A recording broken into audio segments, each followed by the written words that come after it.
Yes, everybody, what is going on? This is Stephen Howson, and this is England Tactical Preview, right in time for a World Cup semi-final. I got to hold my hands up. I'm holding them up. This is me holding my hands up right now. I thought Gareth Southgate was a terrible appointment by England. I'm pretty sure I'm not on my own in this one, but Gareth Southgate has taken a proper bang-average England team to the brink of a World Cup final, and I think that needs absolutely commending. So well done, Gareth, and well done to the lads. Let's look at how England can win this game then. And I'm going to come to the questions in a little bit as well, so check out the comment section, get your questions in, and I'll be reading some of them out as well. If you're new, subscribe, and if you're watching, like the video. So let's get into it then. So Southgate's managed to guide England to a World Cup semi-final. The expectations on this England team, let's be honest with ourselves here, was to probably triumphantly go out in a quarter-final once we met a decent side, wasn't it? And we've exceeded that already. We've massively exceeded that. I think the expectation was we had to get out of the group. I think people would have lost their minds if we didn't get out of the group, but we did get out of the group. The round of 16, looking at the group that we had, we was always going to get out of it, but the quarters was like, probably should go out of the quarters, especially that's what the golden generation never managed to get beyond the quarters. Why would this sack of shit team with this inexperienced manager go any further than those? But it's Croatia that we've got in the semi-final. Probably on paper the best opponent of the three that you could have wanted for England if you want to see them progress into the final. So let's look at what Croatia do then. So Croatia like to play football. They like to knock it around. They like to get it down and create a lot of chances for Mandzukic. Now the key game to reflect on here is the Croatian demolition of Argentina. Mainly as it stands out as possibly the best performance by Croatia at this World Cup, but also because in that game Argentina played a back three. And I think that's obviously very interesting for what we're about to see them do against England. And they also have a bit of an attacking setup that was quite similar to what you'd expect from England. They really have to watch the high line. So the 3-0 scoreline doesn't actually reflect the game so well. The first goal was a massive cock-up that you don't usually expect. The second was an absolute rocket from Modric because Mascherano was attracted to the ball, as you can see up here at the top of the picture, and they left Modric in acres of space. They just completely abandoned him. Now, this shouldn't happen if Henderson stays tight. You can't leave Modric unmarked and unattended with this amount of time and space. He's going to punish it as he did in this game. Now the third came as Argentina desperately tried to chase the game and it's also an injury time, but Croatia did allow 10 shots on goal in this game. A better finishing and it might have been a little bit different. So that is a weakness of this side. They allowed 13 shots versus Russia. Even Nigeria and Denmark got 14 shots against them. And Iceland managed to get 16 shots against them. Contrast that with England, only 6 shots for the Tunisia game and the Sweden game, 8 shots for the Panama game, and 14 each for Belgium and Colombia. That's not a rock-solid defensive unit that England are coming up against in this game. And losing for Salko is going to be another big blow for them because he's a player that creates a lot for them. So let's have a look at what Croatia do well then. So they countered Argentina and hit them with numbers. As you can see, they defend really, really deep. They get a lot of men behind the ball, and quite often you'll see Mandzukic leading the press from the front. But they conceded the majority of possession to Argentina, which is what I'm going to expect of the game tomorrow night against England. They're going to concede the majority of possession, and I think that when they get the ball, they like to get in behind and then they get down the channels. So when they get the ball into the opponent's red zones, they like to support them with men and numbers. So they'll overlap with the fullbacks, and Modric is given the freedom to support and control and pull strings from deep, as Mandzukic will come short and get into the channels. This was an area that they opened up Argentina with quite a lot. So Modric likes to control the tempo of this team from deep, and also the creativity of the team in and around the D. He's very elusive. He'll pop up on the touchline. He'll pop up in the centre of the pitch. He's a truly brilliant technical footballer, and I think you've got to put somebody on him. He reminds me a lot of Paul Scholes, where he wasn't blessed with pace, he wasn't blessed with power, he didn't really have many physical attributes, but the game's all played in his head. And I think if you want to control what Croatia do, you have to do something about this guy.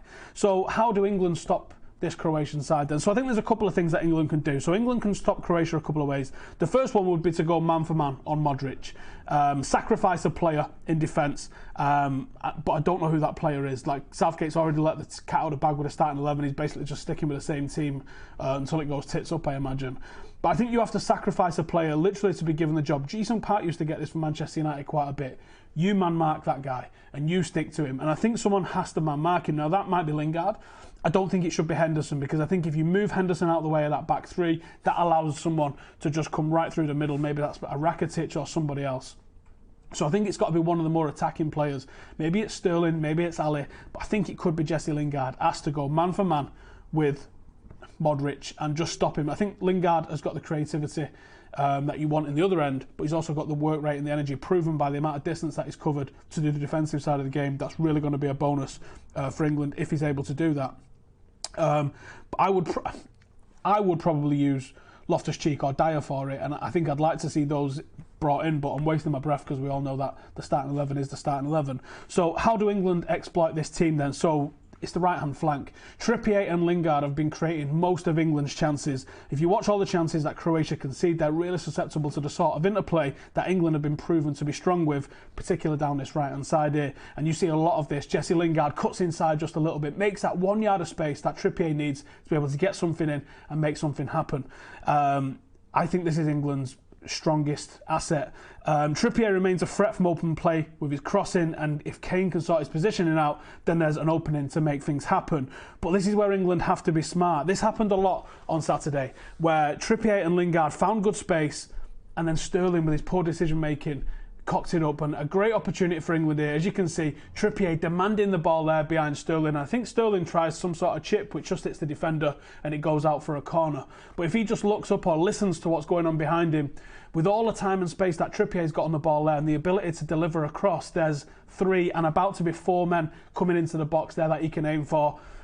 That's good odds, I think, if he can get it in the right zone there. Ali is a threat in the air, and I think it's Harry Kane that's steaming on the edge of the box. He's a threat in the air there. So this is where England need to be smart, and this is where the decision-making of Sterling is being called into question. Yes, he's getting into good spaces, but he's not doing good things with it, and that's why a lot of people are asking for a change. But like I said, we're wasting our breath on that one. We all know that it's not going to change. So failing that, England are pretty lethal from a set-piece. With Maguire heading anything that moves. You've also got Kane's aerial threat and John Stones' ability with his head. That's a way that England can get on the score sheet. I'm not going to do my starting 11 because you know the starting 11. I know the starting 11. And unfortunately, Croatia also know the starting 11, which I think is a potential weakness for England, because when I look at the way this England team's set up, if you know what's coming, that's half of the issue taken out. I like to see a manager that refreshes either his formation or his starting 11 on a regular basis. Yes, you've got to find the ones that work, and yes, you've got to stick with what's working at times, but I also think when you set patterns, you allow the opposition to get one step ahead of you because they know what's coming. Now, if Croatia know what's coming and they've been able to work on something for a couple of days, I think somebody like Kyle Walker can be targeted when he's in possession. I think there's a mistake in him there. Or you can target him by putting somebody like Mandzukic, who's infinitely better in the air than him, and working around that one player. That's easily done when you know the starting 11 that you're going to be facing against. If Gareth Southgate now chose to go 4 at the back, mix it up, maybe go a little bit stronger in midfield, then it's going to be half-time before Croatia are able to adapt properly to what England have done. That's why there's always a benefit for going and changing the formation. But yes, there's also a benefit to sticking with the same formation if the players know the system and if you're happy with that system. This is a massive gamble, though, I think. I would have liked to have seen England go to a back 4 in this one. And if we get there, I think in the final, you have to embody the spirit of Leicester from when they won the Premier League, go 4-4-2, use Jamie Vardy or Marcus Rashford and get in behind that team. I don't think 3-5-2 is going to do it against Belgium or France, but that's 90 minutes away. Let's see what you guys are saying in the questions. Has anybody got any questions for us? What a shame Herrera doesn't have an English passport. England are short in midfield, big time, I think. England are short in midfield, and I think that's why he's chosen to go with the team that he's gone with and used the back 3 to build, or the back 5 to build possession up and put that into the channels further forward. Jack Walker, why is Harry Kane always deeper than Sterling when the ball is coming into the box? Never attacks the ball or the cross, even at corners. I don't know, you know. For the last couple of previews, I've really tried to focus on what's going on with Harry Kane's position. It's inexplicable to me. People have been telling me he had great hold-up play against the likes of Colombia, and I disagreed. His pass completion was somewhere near 60, which is terrible. When you've got Jesse Lingard operating in the final third as well also, and he's pulling out 93, 94% pass completion, it's giving away the ball too much there, Harry Kane, for me. That's not great hold-up play. He was getting into good positions, But that's where you want Sterling to be operating in those positions and Lingard operating in those positions. Harry Kane is a top-class poacher. He needs to be a poacher in the other end. He's not a guy known for his build-up play. Osma says, Lovren is so shit. England players should put pressure on him and the other defenders. Lovren's a doubt, actually, for this. I don't think it's certain that he's going to be playing. But yes, I agree. Regan, imagine the stick Southgate would get if we went to a 4-4-2 and lost the final. I'm not sure he would get stick, actually, because I don't think you can roll with this team against Belgium or France. I really don't. I really think that you'll get absolutely taken to pieces if you roll with this team against Belgium or France. Wish Oxlade-Chamberlain didn't get injured in the Champions League. He'd be a pretty good asset at the moment, which is crazy, isn't it? But he would actually be a pretty good asset that probably would get used, actually, as well. What's the combined best 11? All combined 11s need to go in the bin, to be honest. So I'm saying Maguire is better on the ball than Walker. No, I didn't say that, mate.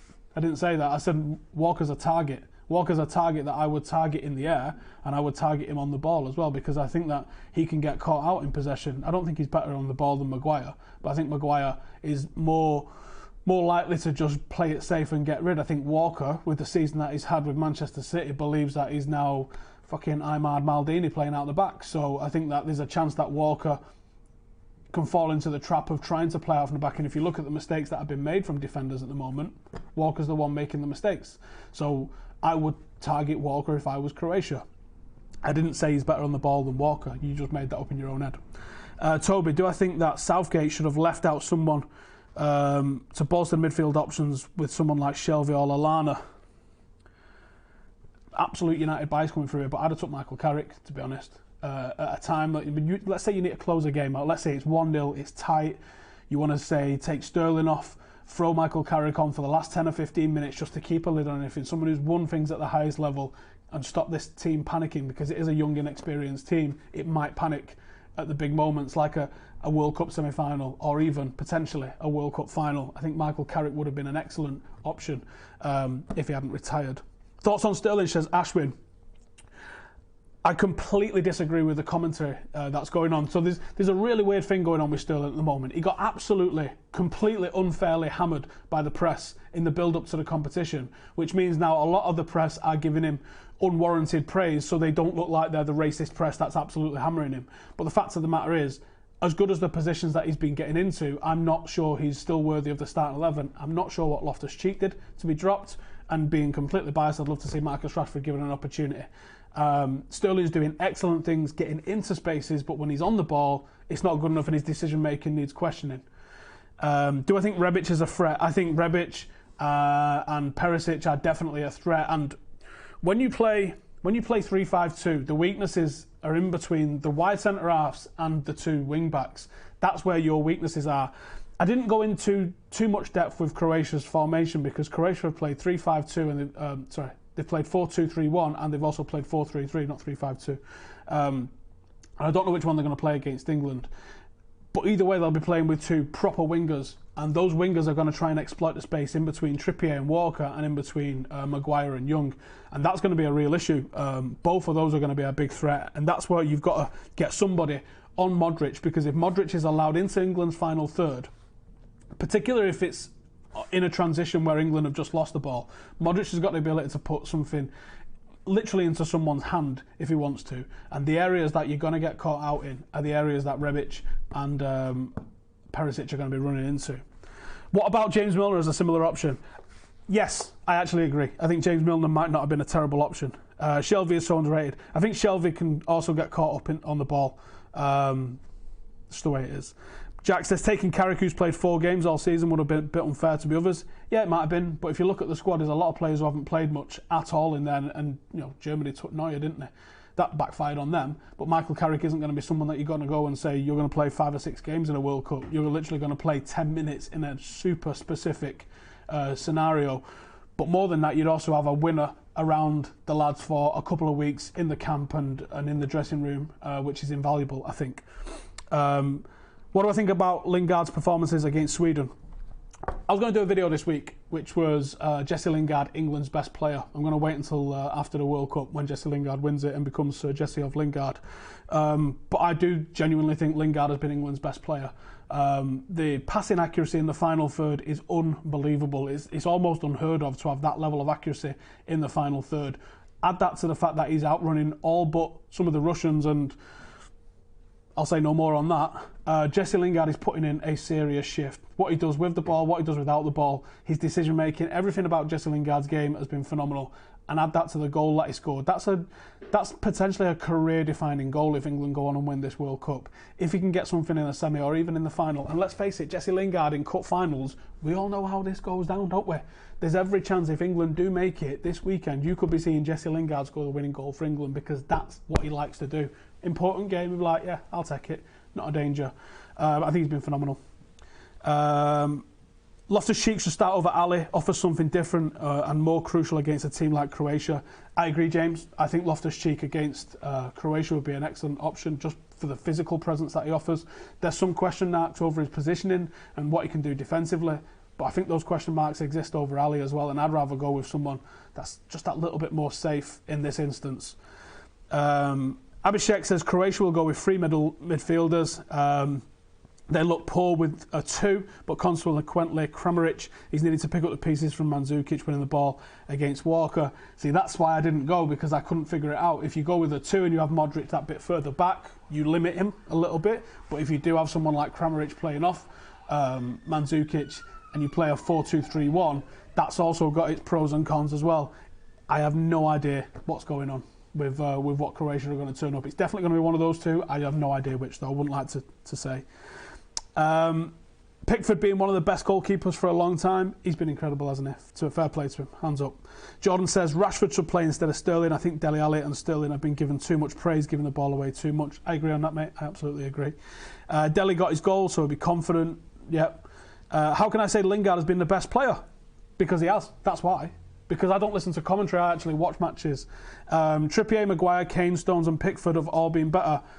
Harry Kane has not been better. Harry Kane scored a lot of goals and he's been excellent technically, but he's not been better than Lingard. I will argue with you all day about that. There's no way. Pickford's been fantastic. Stones has been all right. Hardly amazing. Maguire has been a brilliant threat in the opposition half and he's winning everything. I still think Jesse Lingard's better. And Trippier has done great, but I still think Jesse Lingard's done better. I've got my money on Rashford coming in for a clutch ahead of Sterling in the final. Wow, that's a big call. Would I take Trippier at United? I really would. Dyer should start just to have someone to handle. Modric, says Toby.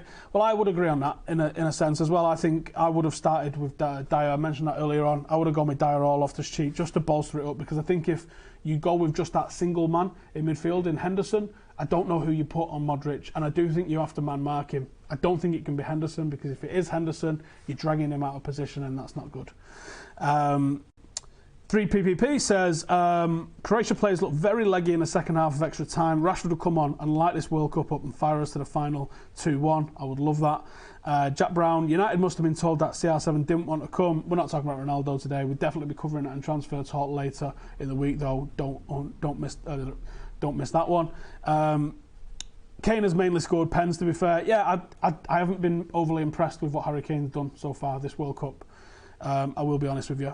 Abhishek says, why not play Dele with Kane up front like they do for Tottenham and have Loftus-Cheek, Mark, Modric? I think that's a pretty good idea, mate. Rose instead of Young, says Mr. Menza. Stones has done the best when you play in the middle of a three. It's difficult to be as calm on the ball as him. Well, that's his game, isn't it? That's what he does. He's someone that's very calm in possession, sometimes terrifyingly so. Pundits on ESPN say the way Croatia play, England will exploit Croatia. I see England going through. If I'm going to give my prediction on how this game goes down, I think Croatia are going to score. I don't know if they're going to score first, but I'm very sure they're going to score. I'm thinking 2-1, and I think England have got enough. The final, that's a whole different prospect, but I think they've got enough to be able to get through Croatia in the semi-finals. But that's my prediction. You guys let me know in the comments how you think it's going to go down. Subscribe if you are new. Dave's going to be live tonight covering the game, and then we're both going to be on the kickoff tomorrow night, so you can come and join in. Tune in for Dave's live later, or come and join the both of us on the kickoff. But thank you guys for tuning in. Thanks for watching. Make sure to give it a like if you enjoyed the content. We'll be doing another one either way for the final, no matter who's there, on Saturday. And like I said, we're on all sorts of other stuff this week. Thanks for tuning in. I'll see you in the next one. Laters. Welcome to the Stephen Howson Football Channel. This is where I will take you through everything that I do revolving around football, be it that at Old Trafford or elsewhere. This is where you'll get your match previews, your reviews, your football vlogs, your scout reports, your transfer talk, your youth reviews, your documentaries, and anything and everything revolving around football. I absolutely love this game. Do me a favour and subscribe. Thank you for watching.